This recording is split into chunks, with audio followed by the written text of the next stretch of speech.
Hi everybody! This is Heather here with Domestic Legacies Pottery, and this is again the best part of pottery, and I wanted to share it with you. I'm opening the kiln. Last night I did a glaze firing. It has cooled off now and we are ready to see the magic, or the not magic. As I always say, you're either going to see me cry or you're going to see me elated, because you just never know how it turns out. And this time I have a lot of test pieces, many different glaze combinations that I wanted to try, so who knows what they're going to look like. But you will get to see with me and experience this together. So I will admit, I did peek on the top shelf today as it was cooling. I was going to go live earlier today, but it was so hot I just could not stand to be out in the heat. I'd probably pass out on you. So it's cooled off a little bit now. I've got my gloves on. These help prevent cuts, because sometimes the pottery sticks to the kiln shelf or to the kiln cookies, and there can be sharp edges before I clean them up. So I just want to make sure I have had sliced fingers before, and I want to prevent that from happening again. So but only the top shelf is what I've seen, and the kiln is packed except for the top shelf, so plenty I haven't seen. So here we go. Okay, I'm going to start with a good one. This is a ramen bowl.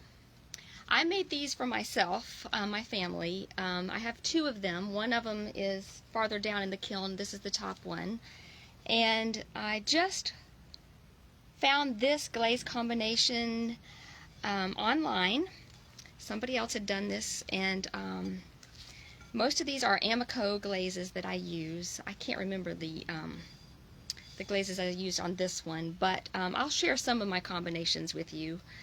And I think this turned out beautifully. It's really exactly what I pictured, and I'm in my mind imagining like Thai basil, fresh green onions, the white noodles just being inside this bowl, and how pretty I think it's going to look on the table with the ramen. So, success. Okay, this one not so much a success, and you know, you learn as you go. And what I realized, I knew immediately why this was not a success, because I used a dark clay body, and when you use a dark clay body, it generally, not always, but darkens the effect of your glaze, and that's exactly what happened here. So I'm going to refire this one. I'm going to put some extra bright glaze over top, and we'll refire it and see if we can't salvage this piece, because it's really ugly right now. Okay, now on to the next one. Now this is a piece that has a new clay body. I've never used this before. This is a spotted speckled clay. It's a light color, you can see. But in my imagination, I was thinking of a landscape, but not a real specific landscape, just one that kind of, you got the feel of a landscape. And I think that I did accomplish that, although I don't know that I would use it with a speckled clay, and I think I would like brighter colors. But you can see like there's a river or something. There's like dirt and grass, and then the sky. So that's kind of what my intent was on that. It's okay. I don't particularly love it, but pretty good. I think I see Cindy. Is that Cindy? I'd love to hear from you if you want to comment and say hi, but I think I see your little icon up there. If so, hi Cindy. Okay, I gotta remove the first shelf, so that's going to take me just a minute. But I will say that the rest of it, I mean, it's just packed. And it took me an hour and a half to load this kiln, because it was so precarious. Because when you do a glaze fire, you cannot let the pieces touch or they will fuse together, and that would ruin your piece. So that's a little scary because it definitely, well, let me show you. I'll show you. Can you see that? That's the kiln.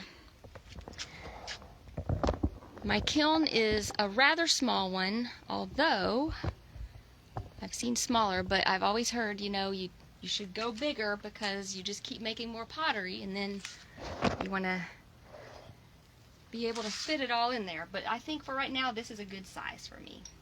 Okay, so I'm seeing some toasted marshmallow mugs. So, two of you who are waiting for those. You all have been so patient, and I appreciate that very, very much. Life has just been so busy, but here is one. Toasted marshmallow, really good and oozy. I got the drips.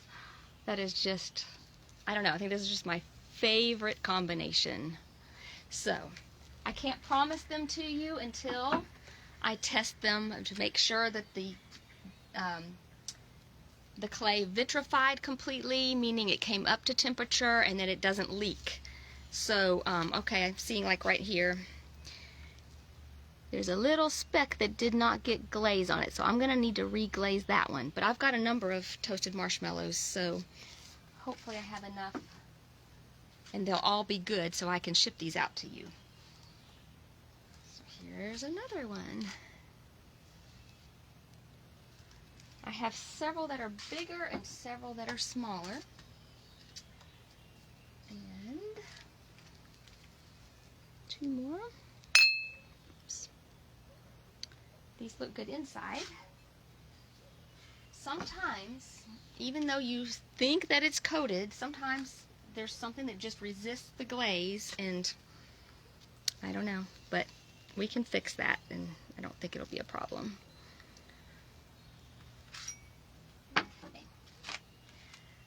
Now, okay, I did my son-in-law and my daughter, Carrington. Oh, thank you, Cindy.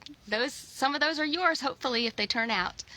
But my son-in-law and my daughter, they got married last year, and I made some mugs for their first anniversary. So if they see them, well, that's too bad. They've already seen them unglazed or unfired, but Carrington loves turquoise or teal color, and Skylar loves a bright orange. So I was trying to make them mugs that kind of go together, that they both could enjoy. So this is on that speckled clay, again, that new speckled clay. Okay, this, for those of you who are asking, they wanted glaze combinations. This is Power Turquoise. I think Laguna makes that. This is Amico. It's a satin matte orange. So I used underglaze. I think some of you saw me doing the squeezing the glaze into these crevices here. And so that's how that turned out. I wanted it to be a little rustic looking, so I used some underglaze and wiped it back over top of this. But there they are. So next, okay, we have an ocean theme. I always love the ocean. I always like to try ocean ideas, and I do like how this one came out. Yeah, go with that. This, okay, I think that's Sky Celadon from Amico, and I'd have to look at what these outside ones are, but there's raw unglazed on the bottom. I really love that texture. I know some people don't like raw glaze, unglazed raw clay, but some people do, and I just happen to love the shiny, smooth against this. It's still smooth, but it's just got a different texture to it for the sand.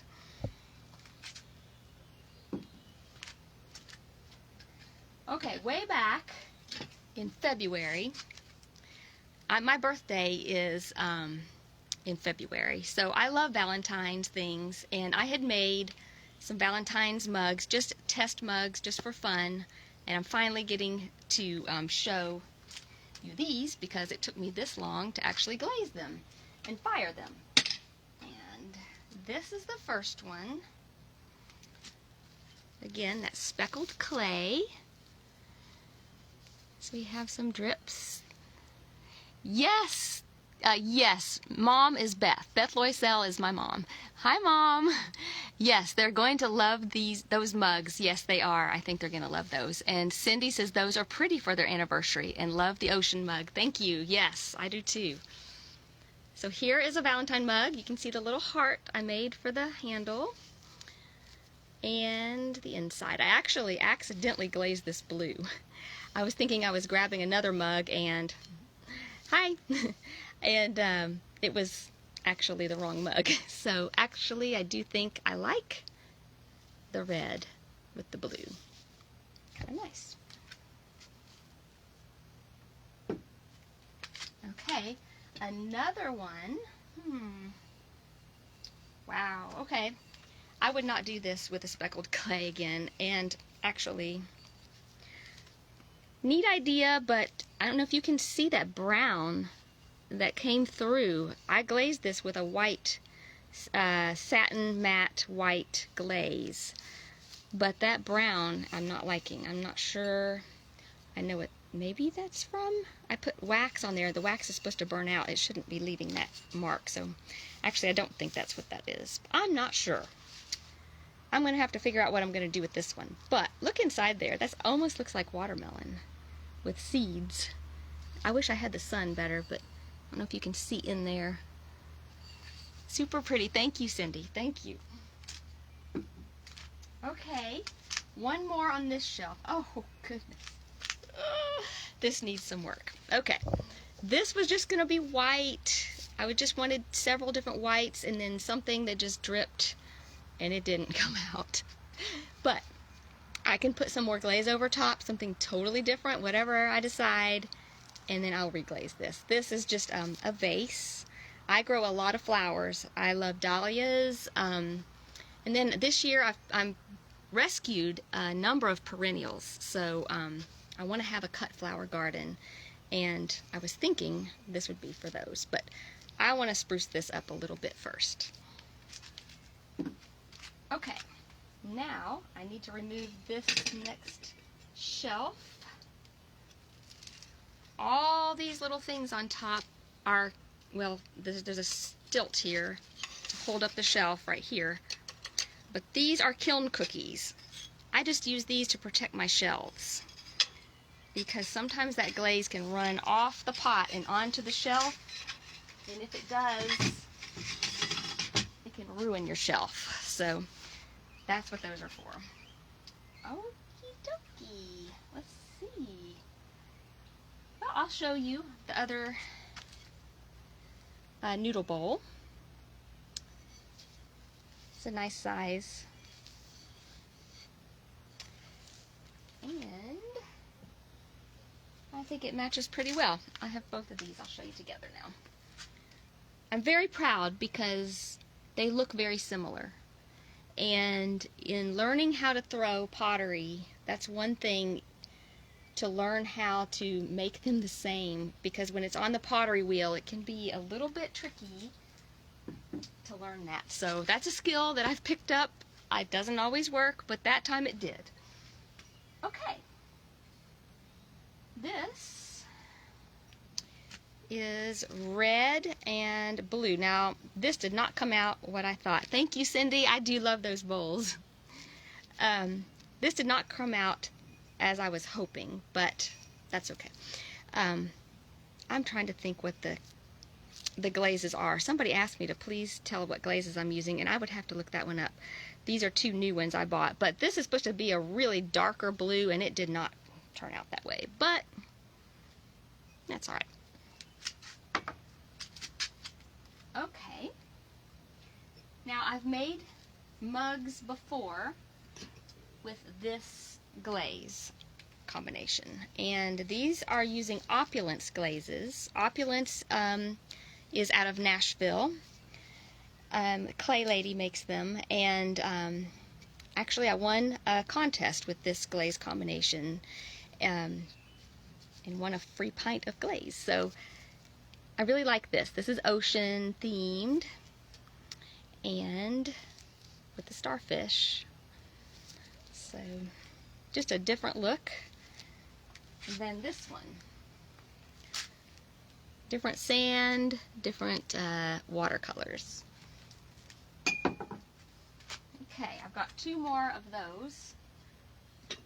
One is a mug and one is a candle holder. So you can see.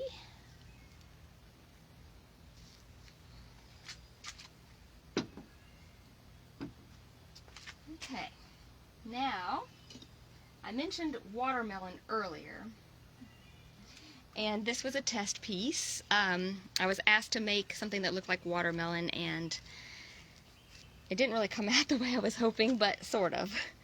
So when I bought the glaze, it looked a lot, these are little specks that are hard pieces that are in the glaze, the liquid glaze, and when you put it on, I should have put more of these hard pieces on. But I think that this pink right here really looks kind of like watermelon, and then I put the seeds on there. So we will see. Maybe there's something I can do to make this look more like watermelon. Okay. Here's something bright and cheery. And those drips on there, I was just kind of testing. I wanted to see what some of these drips would look like. So you can apply, so glazes, pottery glazes can be either where they are stable, they don't move. So this chartreuse, it doesn't move. I can take this all the way down to the foot of this pot. But then you have glazes that flux, and flux makes glazes run, and I really wish I had put more flux over top. So the yellow is a glaze that doesn't run. It's stable, but I put, see that white? I put that over top of some of this just to test to see about the running. And I think I should put more on there because that would have been really pretty, how it makes it just kind of ooze. And so, not sure what I'll do. I might add some more glaze to this and then let that flux go over top so it will run down. I think that will be really pretty. Okay. Ooh, wow. I'm on several different Facebook pages for pottery, and they are all the time posting, sharing their glaze combinations. And somebody posted this glaze combination, and it didn't turn out exactly like theirs, but really has a lot of different colors. And the inside, and this is kind of hard to show on camera, but this has sparkle inside. So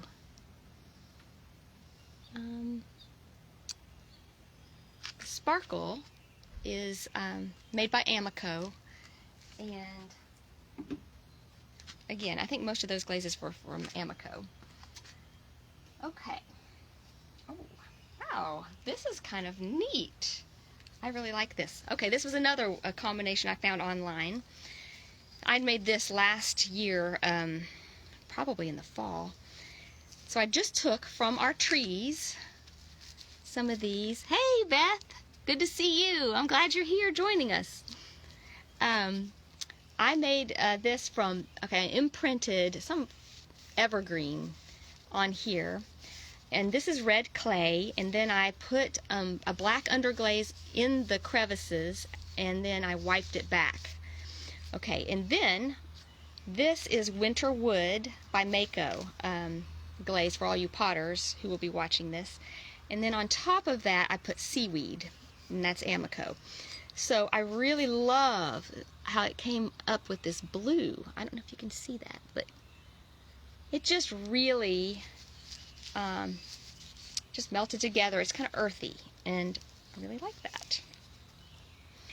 So there's the inside. Not a fan of the inside so much, I think, but we're learning from this, right? Learn what to do next time. And then the last one is just something, it's actually kind of pretty. The blues in here, the different colors. There's these powders that you can get, and I was just testing. I got several different colors of these pigments that you can use, and you can mix them into the clay. You can mix them and make your own glazes, and that's all I was really doing. I was wanting to get kind of a just test it out and just see, because I've heard they can fall off the side of the pot if you don't do it right. So I was just kind of fooling around, just seeing, just to begin with, what could I do with these. So nothing I'd really want to repeat, but yeah, it's all right. Use it for a planter or something. Alrighty. Does anybody want to tell me what their favorite was? Anybody have like an opinion of what their favorite is? I honestly, I always come back to these toasted marshmallow ones. This is just, to me, it's so unique for pottery glazes. So they are definitely my favorite. I'm wanting to get into some more landscape painting. Not so much like this one. This one is just a little bit too obscure. I want something a little more specific, and so that's what I want to do next. And I've got one I'm working on right now, and again, just trying to figure out what I want to do next. And I don't like repeating things a lot. I like to just keep doing new creative ideas. So you love the earthy one? Yeah. Thank you. This one. I do too.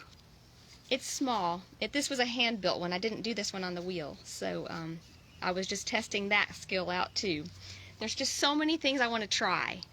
And so that's where I get my passion from. Not like repeating things over and over, but those toasted marshmallow ones are the ones I don't mind. I just love it. I love to see how they come out. So every time it thrills me. So I just want to end this with, oh, you also like the first Valentine mug. Oh yes, this one. Yeah, I like that too.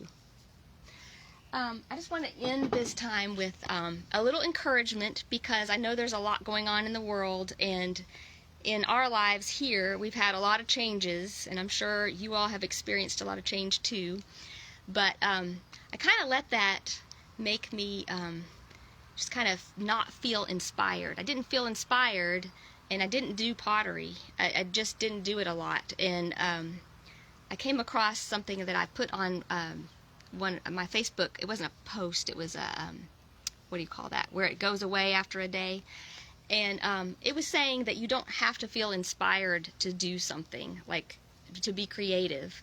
Just go ahead and start, and the inspiration will come. And I really have to say that is true, because I think it was last week I just started back glazing my pottery, and I didn't really feel like it. I just felt like unmotivated to do it, because I just thought, well, maybe when things get better or more settled, I'll feel like doing it. But I started doing it, and I tell you, idea after idea started coming to my mind as I was doing this, and it made me feel alive again. And so I just encourage you all, you know, whether it's planting something, whether it's just doodling or cooking or something creative, if you can do that, I think it's very therapeutic. So I just want to encourage you, even if you don't feel like it, don't do it because you feel like you have to come up with an end product, but just the process of being creative, it just leads to more creativity and more inspiration.